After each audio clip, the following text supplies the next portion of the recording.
right. So how are you tonight, Duncan? I am doing very well, Wolf. How are you doing? I'm doing good as I can be in the middle of a pandemic. I am So doing very well. Yeah. Crazy times, huh? yeah. So thank you first of all for joining me tonight. Super excited to have you kind of kick this off with me. I'm excited to get this started too. Um, Yeah, I'm but excited for you. It's a good idea, I think. yeah, just want to give people the opportunity to get to know other content creators. Also on a more personal level, I know everybody sees you play Apex and have seen your TikToks. Um, your terrible guides are probably my favorite series that you've done. What inspired you to do the bad The guides for bad Apex? guides. Yeah. Um, you know, I was looking for something funny to do as content. And I there's a series called uh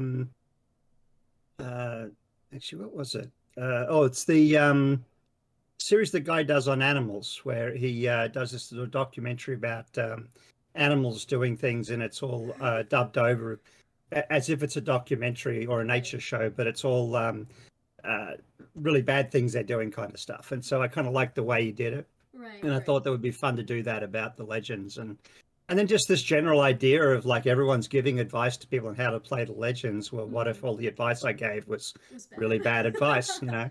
And Yeah. and deliver it as seriously as possible, right? So Right. that Right. it's like comes across as if I really mean it. Yeah. Now, And it's kind of funny because it doesn't always translate well to like other countries. People are oh watching it and yeah. be like, wait a minute, that's not good. This isn't good advice. What are you talking Yeah, about? yeah. Right. Now, when I know we joined TikTok, I think roughly about the same time. I just use it to Mhm. watch videos. Now you actually create content on TikTok. Were you expecting the number of followers that you have on TikTok to skyrocket as quickly as they did? No, definitely not. So, our mutual friend, Viking, Mm-hmm. a while ago said to me, people are putting videos of their gameplay on TikTok, and to get followers on Twitch, Mm-hmm. you should throw a video up. He said, I just put one up. And so he'd put one up and it had like 900 views or something like that. And he was like, Mm-hmm. it's really great. You get all these huge views. And Right. I was like, oh, well, I'll throw something up. And I said, I'll wait till I get home and I'll think about it, work out what I put up. And I thought, you know what? I got this video. It's pretty funny. I'll just throw it up. And I did it with no editing, no cropping, just threw it up. And it got 175,000 views. And Wow. so, so poor old Viking was Oh, like, he's oh, like, yeah.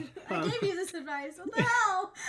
yeah. So it's kind of funny. And so at that point, I realized I was onto something. And to be fair, it's obviously very much about the fact that it was a good video, but a lot of Hmm. the success has come from the fact that I'm an older guy playing Apex, and people see it Yeah. as a little bit unique and novel, and so it's just kind of fun from that point of view. Yeah, I know I've seen a lot But of comments on your TikTok and also on Reddit posts where either you've posted it or other people have posted your content, highlighting your gameplay and the fact like this guy's over, he's a boomer and he's yeah, kicking ass. Like, it's I think really refreshing to also see other people that are from the same generation as you. They're like, I play video games too, and like this guy is so much better than me, and I've been playing since I was like 12.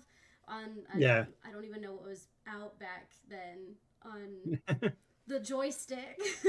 yeah. But I think it's really good that you've developed kind of like this community with people of It, an, it, an older generation.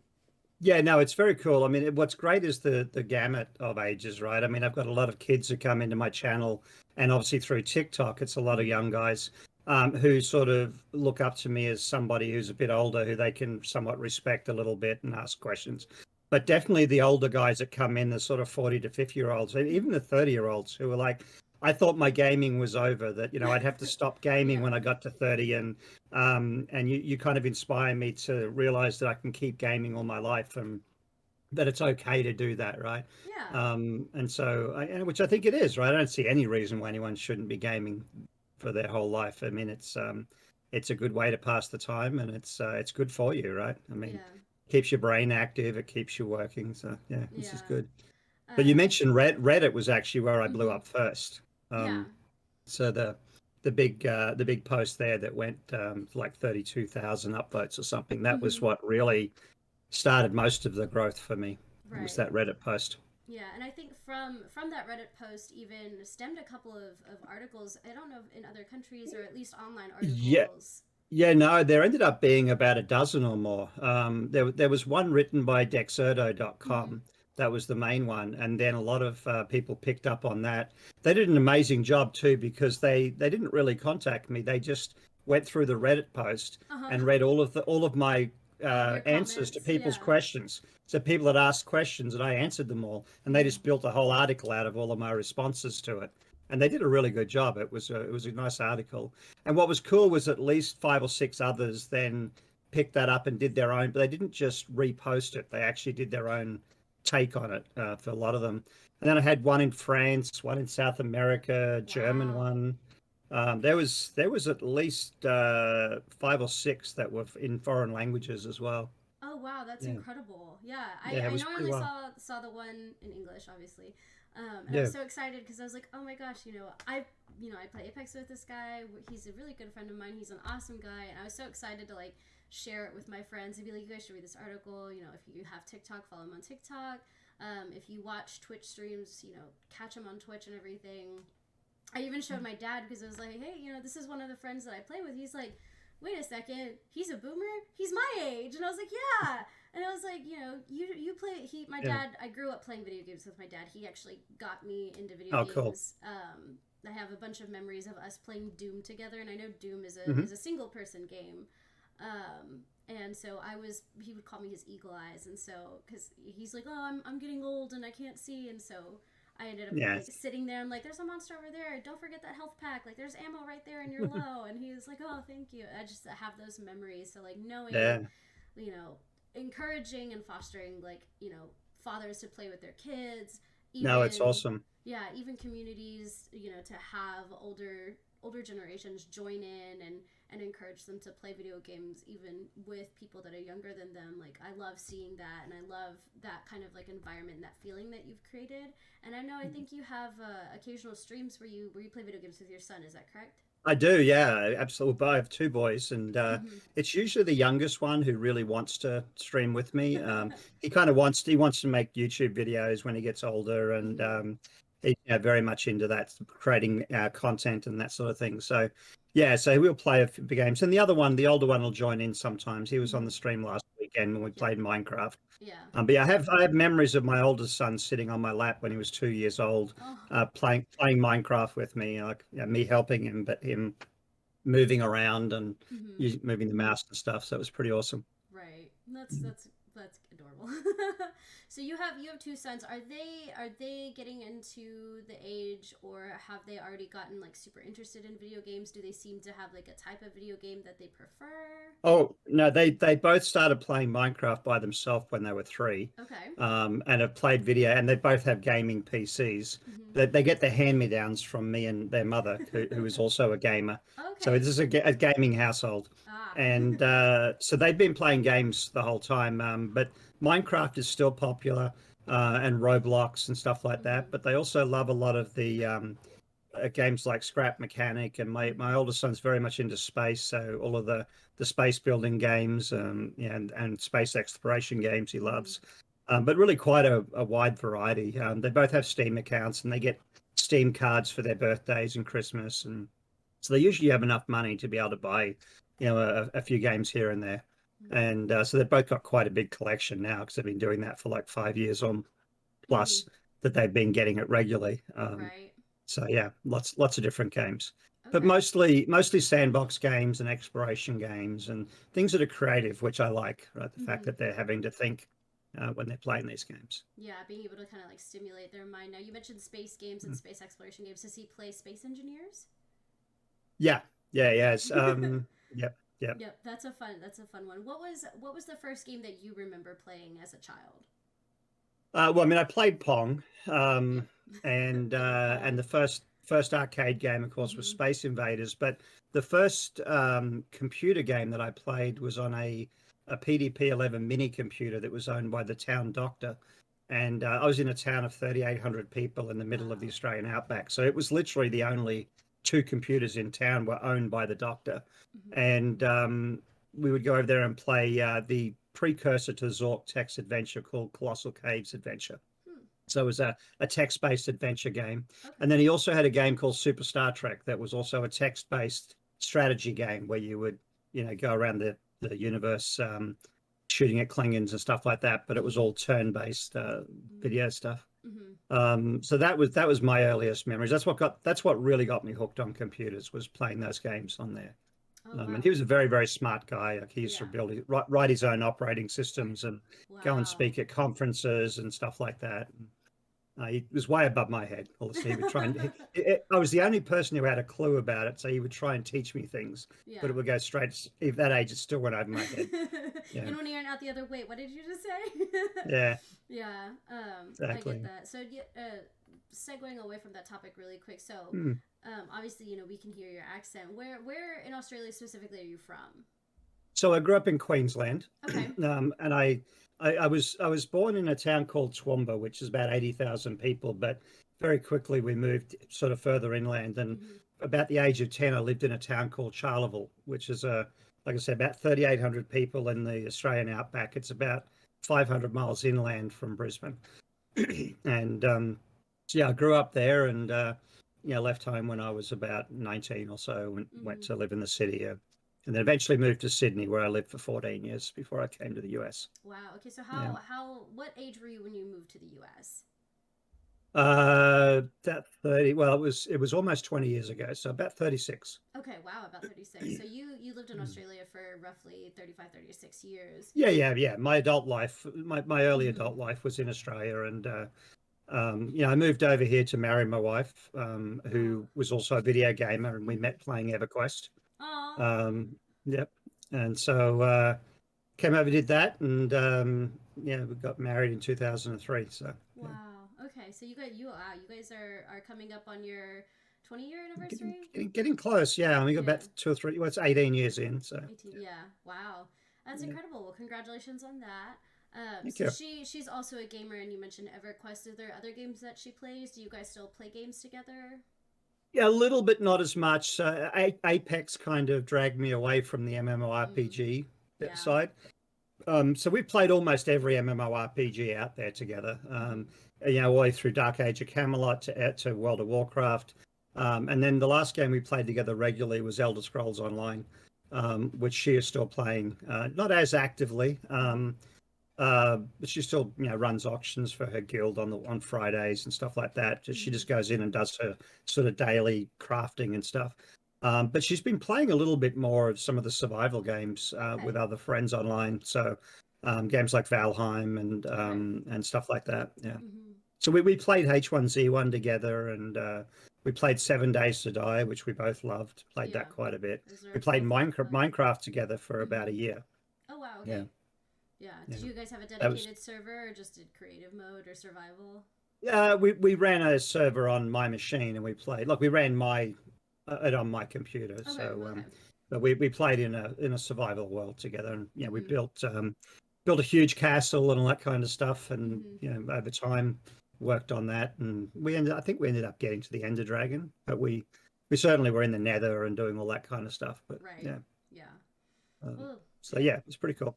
That's exciting, especially gamer, love gamer couples and everything, and I think that's Mm, really cute. I know one of my best friends. She had met her, unfortunately now ex. They dated for, I want to say, 10 years. They met playing. I want to say, I don't think it was World of Warcraft, but it might have been. It doesn't mm. sound right though. So I think Dark that's Age of Camelot was then. There was yeah.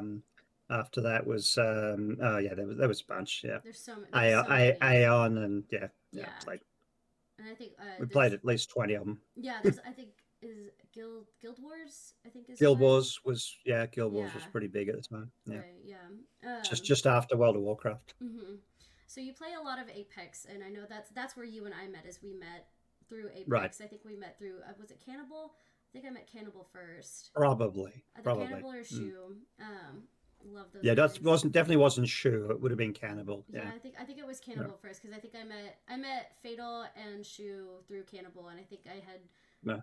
random queued with a bunch of people, and I think Cannibal and I were like, I was like, I like you, let's keep playing. And then now, I have a good group of friends that still play Apex. I know I've kind of Yeah. fallen off of the Apex train for a hot minute.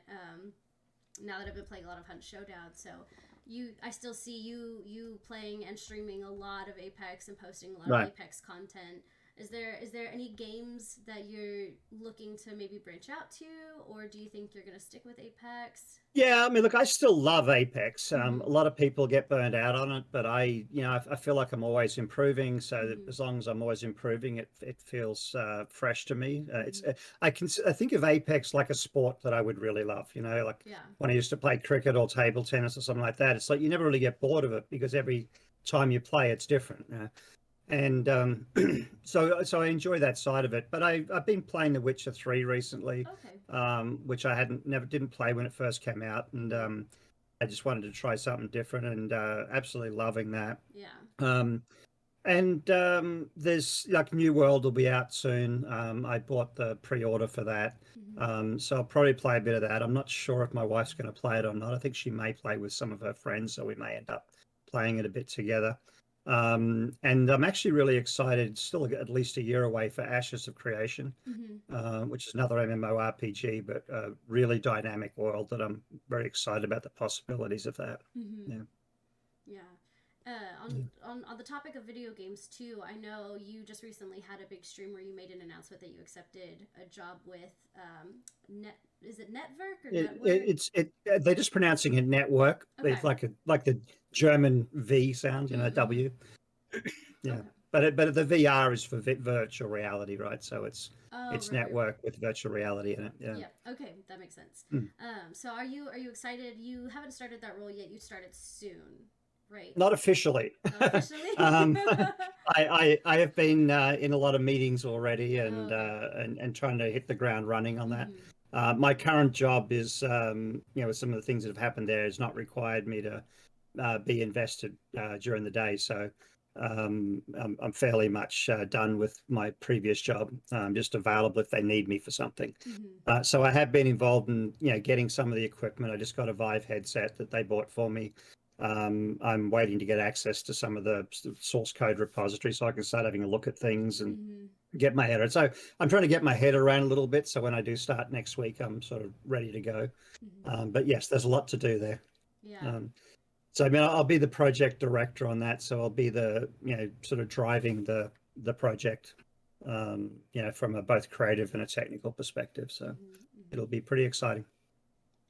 Yeah. That's got to be super exciting. I know anytime anybody starts a job, especially me, I'm super excited, but then I'm also super stressed. I'm like, I gotta do good, but I'm just so ready, I, and so I yeah, totally I'm understand. usually pretty comfortable when I start a new job, but That's this great. one definitely is. The scope is very big, and so I'm definitely a Mm-hmm. little bit like, I hope I can pull it off, kind of thing. But everyone seems to have a lot of confidence in me, both in the company and people that are friends of mine have all been very supportive. So Mm-hmm. I think we'll be good. Yeah, and I think you're Mm. gonna do great. I mean, knowing you and hearing you have previously talked about it, and I know you and I have previously talked about job history and everything, and especially when I was looking at other positions to transition into all the companies you've previously worked for. I think you're gonna knock it out of the park. Yeah, So, they picked a good yeah. person for the role. Thank you. Of course. So stepping away from gaming a little bit and kind of segueing into more like personal things. The pandemic has impacted the world and has Yeah. been difficult for a lot of people. How has you and your family been doing during the pandemic? Are you guys doing well? We've done pretty well. Far as for my family, my wife has always been a little bit of a homebody anyway. She likes Mm-hmm. playing video games, keeping the boys alive. And so in some ways for her, mostly it's only been stressful as far as knowing what's going on out in the world and stressing about the fact that people are Mm-hmm. having a hard time. But for her, it hasn't been a big stretch because she doesn't really like to go out that much anyway. But we don't go to movies and restaurants like we used to, so that'd Mm-hmm. probably be the main thing that we would both miss. Um, for my sons, the first before the end of the school year, that first school year, the homeschooling was pretty rough because it wasn't there was nothing coordinated. It was very all over the place, Yeah, and it's so sudden. she was having to pick up all of the slack on that. Right. But once the new school year started, Nevada, who has probably the worst school system in the country, our county at least did an amazing job of setting up all the remote schooling for them. So um, both my boys, like the oldest got straight A's and the youngest got A's and B's, Mm-hmm. even though they were doing everything remotely. So they both got accepted into higher level programs for this year as a result of doing so well. So they've really taken to it very well. Mm-hmm. And so that's been good. They're both back in school in person now, masks and so forth. But Mm-hmm. it's so that's kind of nice. Lets my wife sleep in during the day when she stays up too late Mm-hmm. after she gets them to school. Yeah. But yeah, and for me, the biggest impact has probably been the sport. I used to play golf once a week, and I'd go to the a table tennis club once a week. Mm-hmm. And I've sort of starting to get back into the golf a little bit, but I haven't been back to the table tennis club since the pandemic started. Wow. It's a very closed-in environment. Mm-hmm. Also very international, so lots of people coming in from all over the place. Yeah. And so I just have decided to stay away from that for now. But I have kind of missed that a little bit. It was the most physical thing that I was doing. I know a lot of people don't associate ping pong or table tennis as being very physical, Mm-hmm. but when you play it at a club level, it's like if you've ever watched the Olympics, it's a lot more like that than it is what you would Right. see in someone's backyard. So Right. it was actually very good exercise for me, and it's definitely made it a little harder to keep the weight down as a result of that. Mm-hmm. Yeah, I know a lot of people have struggled with, the lack of social contact and seeing people Right. and going out and interacting with things. What have you and your family done to kind of try to combat that, to keep your mental sanity while essentially being shut in because of the pandemic? Yeah, like I said, I think for us it's been probably easier than most because Mm-hmm. we've always had a very strong online relationships anyway. Like we Mm-hmm. all have good friends and people who we talk to online, and also we've moved around a lot because I work in the software business. It's very volatile, so you end up in a lot of you follow the jobs, right? Right. Or you follow the career opportunities is probably a better way of putting it, right? And so I have lots of really good friends, but they're often not in the same city as me anyway. So Mm-hmm. those relationships are often via phone calls or online or playing games together. So it hasn't really impacted us too much. I'm actually heading out tomorrow to have drinks with somebody I worked with that I hadn't had drinks with since before COVID. Mm-hmm. So that'll be nice, and it's one of the first times I've gone out and done that since then. I think maybe once or twice over the last year and a half that I've gone out to meet somebody outside the house that was like just a friend, you know. Mm-hmm. So that's definitely been a little bit tougher, but all in all, it's impacted us far less, I think, than most people. And quite frankly, the streaming has been a big part of that too, right? It's Mm-hmm. kept me very engaged with a Yeah. lot of people, and it's been a very full-time commitment between making TikTok videos, streaming, working during the day, and sleeping sometimes. Mm-hmm. It's it doesn't leave a lot of room for anything else anyway. Right. And then having dinner with the family, spending a bit of time with the boys, stuff like Mm-hmm. that. So Yeah. yeah. So we've Wow. kept very busy. That's good.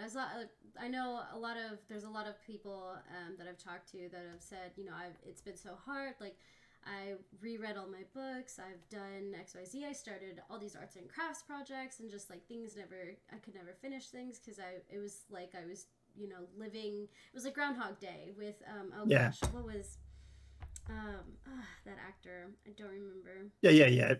Bill Murray, Bill Murray, thank Groundhog you. Day. Mm, Just yeah, living the same life over and over. You'd wake up, work yeah, from home, you do the same thing over and over again. So I know, some people love that, and some people are like, I never have to leave my house. They deliver my groceries to my door. It's fantastic. And then you have other people that are like, oh my god, I'm going crazy. Like, I can't keep doing yeah. this. Yeah, So, definitely the sense of time passing mm-hmm, in a strange way is something different, right? The fact that you are home most of the time takes away that having 5 days at work and then coming home and having a weekend mm-hmm, and stuff like that. Yeah, you still have the weekend, but it doesn't quite feel the same, because you're just back in the same environment. yeah. Yeah, It's hard to have that um, work life yeah. separation when your work is at your home and your life is at your home, and Um, it's nowhere else. not right now, buddy. Yeah. um, yeah, it is. Although the thing is that especially in the games industry, most of the companies are going remote anyway. So Mm-hmm. this is going to be the new normal for a lot of people. Is Yeah. working from home, Yeah. because it makes sense. And and like I said, it's nothing really wrong with it. It's just a matter of getting used to it Right. and finding ways to break things up. Mm-hmm. Yeah, Yeah, I know. Even in corporate industry too, I've interviewed for a couple of jobs, and they've straight up said, how do you do working from home? And yeah, I having never been asked that question because I've always ever worked in the office until the pandemic, and then we realized we can still do our job from home for the most part. yeah, I had never been approached about that subject, and so it was really weird answering that for the first time in one of my interviews. And I was like, well, I love working from home. I can continue being productive. I'm able to stay with my dogs all day, and I actually I started eating healthier. I started exercising a lot more while I was home because it was like, oh, my gym is at my house because the actual gym right, is closed. So just kind of like right. being able to adjust, but understanding and seeing even the world shift. Like I know Apple and Google have both announced and pushed back that they are going to continue working from home. So Right. knowing the Yeah, and I gaming think industry. Microsoft is even doing a lot of that too. Yeah, yeah, yeah. Yeah. I mean, the most challenging part is, the casual face-to-face Mm-hmm. conversations that you would have in the Yeah. office, especially as a leader, Mm-hmm. when you're managing the teams of people. It's that ability just to walk over to someone's cube and ask a casual question and for it not to be a big deal. Mm-hmm. That can be a little bit more challenging in an online. It's like, can I call you? Like, Yeah. oh, what does he want? Like, oh And no, what did I do yeah, wrong? right. It's a little bit more like that, right? And Mm-hmm. so it just makes everything a little bit more of a bit more friction, a little bit more of a Yeah. big deal Yeah. to make that happen. But it's been it, as you get used to it, it's been better than I thought. Programs like Slack and stuff like that, and even Mm-hmm. Discord, make it a lot easier. Where you just send a quick casual message to somebody. It's not an email. It doesn't feel as important. It's that Mm-hmm. helps a lot. Yeah. And I think there's been a lot of tools too that have come out. A lot of doctors and psychologists and even just, business professionals have come out with tools like how to approach things online and how Yeah, to have those hard conversations online, especially because, we're not having that same face to face interaction. Unless you're doing a video call, people have to go off of your tone. If you're Zoom chatting, or texting somebody, or even in an email, how you word yeah. things and how to actually convey your tone. I know that's been something that a lot of people have had to adjust to and adapt to. Yeah, So, it's something that I've had to mentor people on mm-hmm, even before this, with email and stuff. Where mm-hmm, there were certain people in business who were in my companies where they would struggle to communicate without upsetting people because they would mm-hmm, be very blunt about something and not realize how it comes across, right, right, in that context because they don't have the tone side of it. So mm-hmm. it's definitely a skill to learn, that's for sure. Yeah, it's definitely a skill that you have to learn. That some people are pretty natural at it, and then some people definitely require a lot more learning. Right. Now, pulling away from the pandemic conversation, so you had mentioned that you would go out and golf and do table tennis. Now, were those your two only like activities that you would do outside of your home, or They were was the there? they were the predominant ones. I Mm-hmm. mean, when I lived in Australia, I played cricket, and I Mm-hmm. tried playing that here, and it A little just wasn't the different. same. Mm-hmm. Yeah, I mean, it was uh, yeah, just culturally very different playing Mm-hmm. it here. And I played some volleyball for a while, which I really enjoyed. For a short guy, I'm not a bad volleyball player.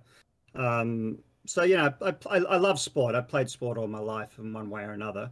But table tennis was the one that I got settled on because I got fairly good at it, Mm-hmm. and also got fairly high level at coaching in table tennis. So I have a national certification in doing that. So that was something I focused on a lot. Other than that, it was pretty much video games and occasionally going out and meeting with friends, going to a movie, stuff like that. Mm-hmm. Mm-hmm. Yeah. So you mentioned, cricket when you lived in Australia. Did you play any sports when you were in high school? Yeah, well, yes and no. I wasn't very good. I was incredibly tiny when I was up until about the age of 15 years old. At least a foot shorter than the most of the Oh kids in wow. the in class, and Mm-hmm. I was about 4'2" when I was 15. Oh wow. Um, so I grew very, very rapidly in Mm-hmm. about a year. Um, and so I played soccer. I did Mm-hmm. okay at that. I played field hockey, Actually represented my sort of town in field hockey as a goalkeeper. And I sort of played. I've even played volleyball. Made the team in volleyball, even though I was really that was in high school when I was a little bit taller. But as sort of a backcourt. So I played a lot of different sports over the years. I've always said I've been competent at most sports I've played, but not really elite at any. Mm-hmm. Yeah, probably the only sport that I was never any good at, even though I tried to play it, was basketball. Yeah. I've always been bad at basketball. Just something about it just doesn't work for. I can't shoot Mm-hmm. very well. Just not good at it at all. Mm-hmm. Yeah. But any bat and ball sports I've generally been okay at. I wasn't a very good cricketer when I was young, but when I got older, when I became an adult, I started playing again and actually did quite pretty good at it. Mm-hmm. Yeah, I captained like a low grade team in Sydney, and yeah, did pretty decent at that. Mm-hmm. Yeah. Now, having lived in Australia for a good chunk of your life, is there anything from Australia that you miss that isn't here in the States? Yeah, I mean there are food items, of course. Mm-hmm. Some of them we sort of like the Australian meat pies are a very uniquely Australian kind of thing, and yeah, you can't just go and buy those from the supermarket here. But there is a company in Seattle called the Australian Pie Company, Mm-hmm. and we had a bunch of them shipped down to us in freezer packs. So we sort of have a couple of those every month. So we just pull them out of the freezer, Mm-hmm. but they're not as good as going into a bakery and getting it fresh. Right. And some of the candies and things like that. And I don't know. I mean, playing cricket was something that I definitely missed. I'm not sure if I'd still be playing it at 55, but I probably would have been. It wasn't normal, but there were certainly guys still playing Mm-hmm. like at a park level, like the casual competition level. Um, but yeah, and obviously family. Mm-hmm. All my family my own family are back in Australia, so we only see them, probably every 3 years or so, which means my parents get to see the boys in these jump steps of, Oh yeah. 3 or 4 years apart. Mm-hmm. Um, so yeah, probably my parents are getting up into their mid to late 70s now, so it'd be nice to be around them a little bit more. Mm-hmm. But yeah, those are the main things. And the culture in Australia is good. It's laid Mm-hmm. back. What I don't miss is the prices. It's an Yeah. expensive place to live. Mm-hmm. You know, the consumer side of things is much easier in the US than it is in Australia. Yeah. It's what I Yeah. think. You know, actually, I used to have a friend who lives in Australia, and I know she always remarked about the cost of living and how much more expensive things are. I think Yeah. we see the same thing, of course, with like Hawaii. I mean, even California has an extremely high cost of living in any city in the United States, but you know, Right. it Yeah, is and yeah, something. the opportunities for me just aren't as big as in Mm-hmm. Australia as they are here. There are technology jobs in Australia, but Mm-hmm. yeah, if you want the really high paying ones Mm-hmm. that you can really do something with it, the US is the place to be. Yeah. It's the biggest market for video games and technology in general. Mm-hmm. Now you mentioned the cost of living and the consumer side of Australia that you don't miss. Is there something in the United States that you wish wasn't part of the United States? Yeah, healthcare. Yeah, I mean that actually that is one of the things that I miss about Australia is Mm-hmm. the somewhat universal healthcare system. So in Australia, there's a Medicare system that covers everybody, and it covers 70% or 75% of the prescribed Wow. rate for all Mm-hmm. any medical health you want, anything that's not private. Mm-hmm. Um, and but in reality, usually the doctors will charge you that 70% rate. So you can usually go to a doctor for free if you like. I've been walking down the street and I got something in my eye, and you just walk into a doctor and ask if someone can take a look at it, Wow. and you walk out without a bill. So that's really nice, and the quality of the healthcare is still second, and it's as good as the US, right? Mm-hmm. That's something that really does bother me. I don't want to get too political about it, but Mm-hmm. the fact that the richest country in the world can't provide healthcare for its people, I think is something that I find very disappointing. Mm-hmm. Because I've seen it work really well in Australia, Right. and it's never perfect, right? And people will always come up with arguments for why something was bad about this place or that place. But overall, it creates a safety net for people. That means nobody in Australia really has to worry about their health because they couldn't get looked after. Mm-hmm. And I mean, and the thing is, as a result of that, even when you do pay for stuff yourself, I had eye surgery and I wanted to have it done by one of the best doctors in the country, who was in a private hospital with my own room. So I paid the out-of-pocket component of that, and it cost me $3,500. Like, and that was, the insurance probably would have, because I wasn't in a public hospital, Mm-hmm. probably only covered a fraction of that. But most of it, I just was able to just afford to pay for the healthcare, Mm-hmm. whereas, it'd be like $200,000 or $300,000 here to do that. So, Mm-hmm. yeah. Yeah. Now I know the healthcare in Australia is definitely different, and of course, sounds Mm. like it's so much better than in the United States. Is it I mean, true that mm, the animals, the spiders and the snakes, are as big as my head? Is that something that's true? I've never been to Australia, so it, this is a burning question for me.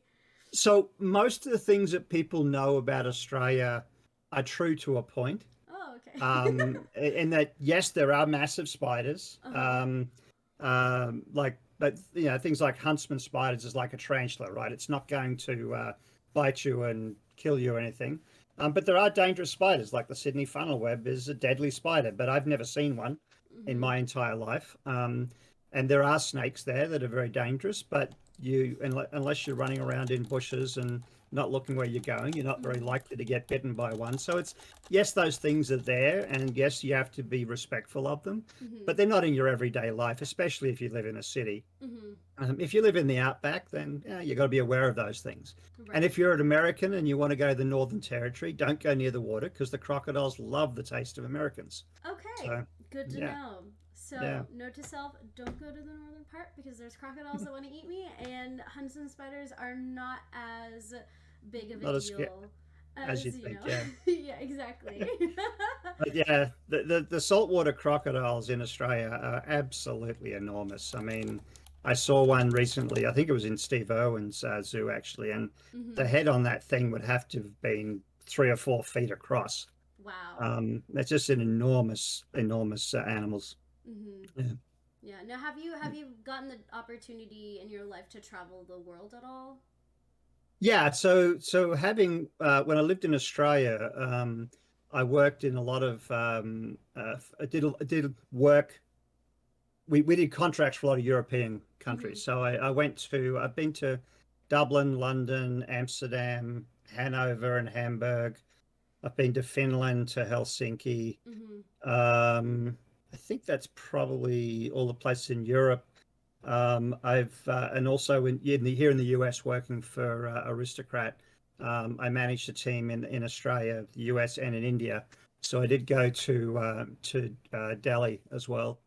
Um, so I've been around a little bit. I haven't traveled for purely for pleasure, right? I haven't just Mm-hmm. like taken vacations around the world, Mm-hmm. but I've gone to many places to do work. Sorry, I've been to Vienna as well. Mm-hmm. Yeah.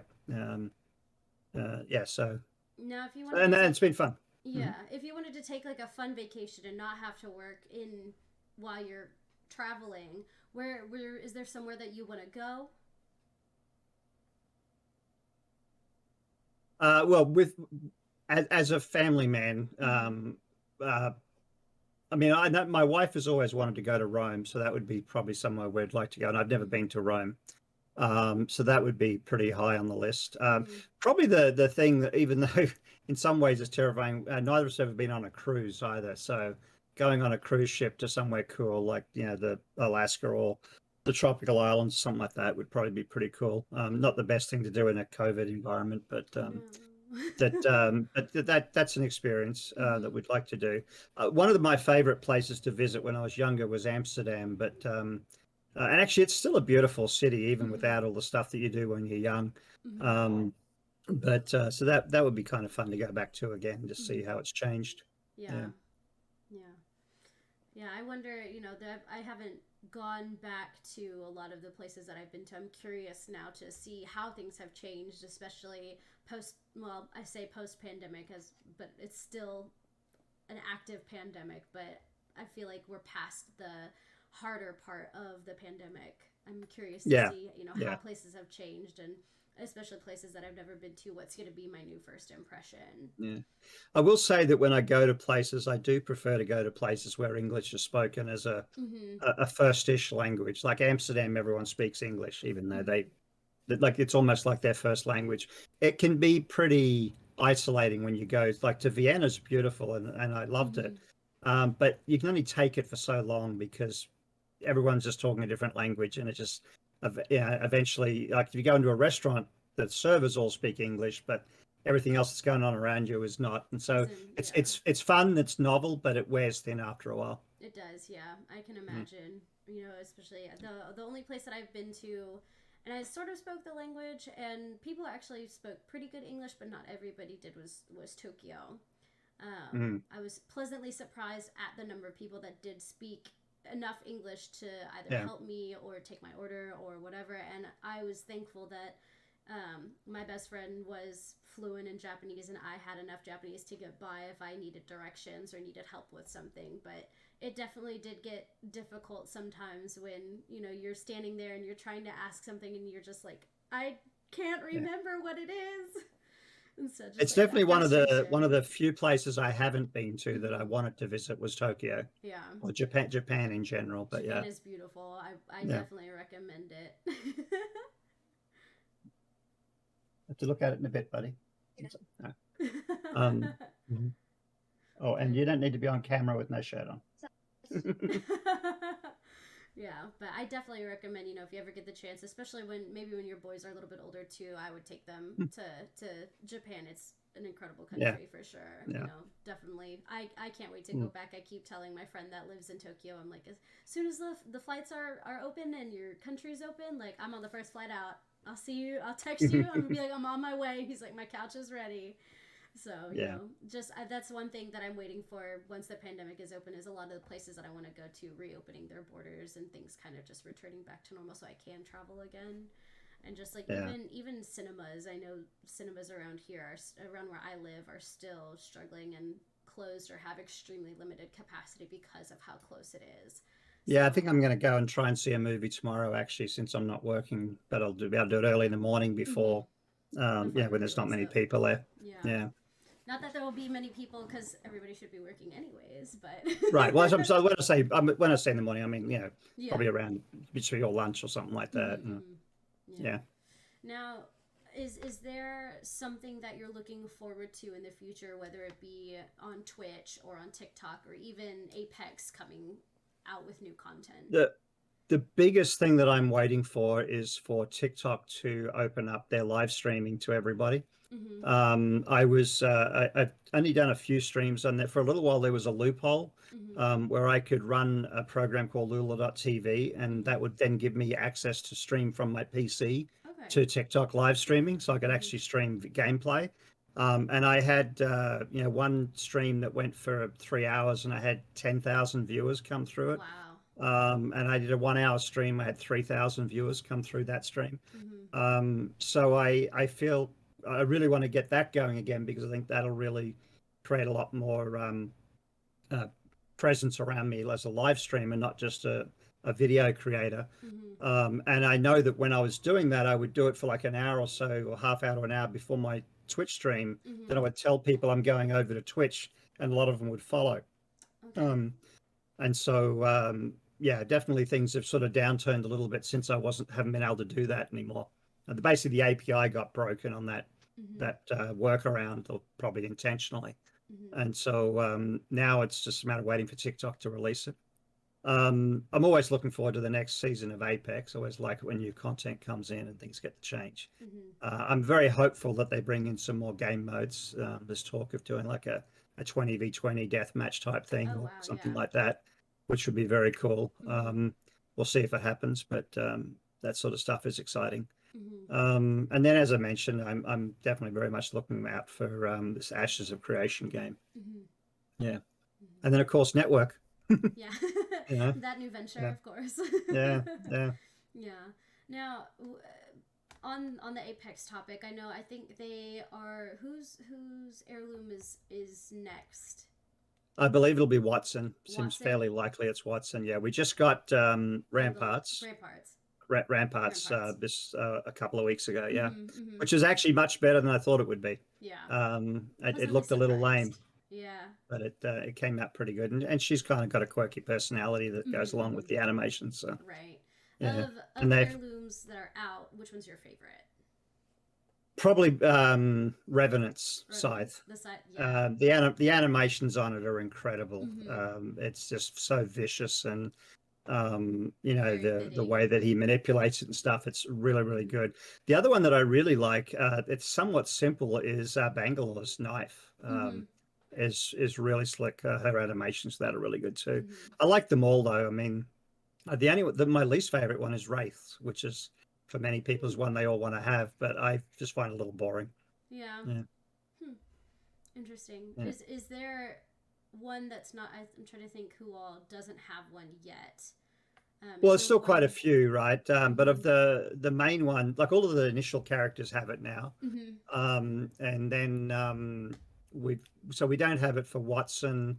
All the really new ones like Fuse and Mm-hmm. Valkyrie and Horizon don't have one. Loba doesn't have one yet. And Crypto Crypto doesn't have doesn't. one. So Yeah.